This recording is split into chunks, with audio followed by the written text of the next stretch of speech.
Go to the Admin panel. From the left side menu, open Manage System. Click Download Agent.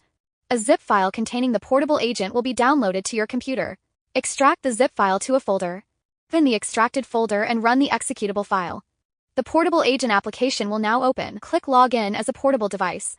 The portable agent will display a short connection code. In the MAWi Manage System console, click Connect a new device. Type in the 4-character code shown in the portable agent window. Confirm the connection and the portable device should now appear in the list of devices, then go back to the main dashboard. In the main dashboard, locate the thumbnail of the portable device you just connected. Right-click the device thumbnail.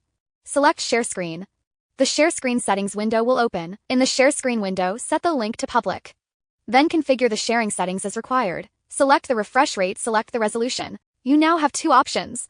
To display the shared screen on MAWi Managed Screens, click Select Screens to project on and choose the screens where you want the shared screen to appear.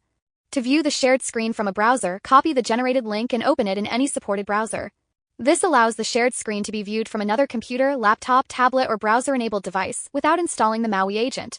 With the MAWi Portable Agent, you can quickly share a temporary workstation, guest laptop, control room view, live dashboard, or browser-accessible screen with your MAWi screens, making it ideal for presentations, operations monitoring, remote supervision, and on-demand screen sharing.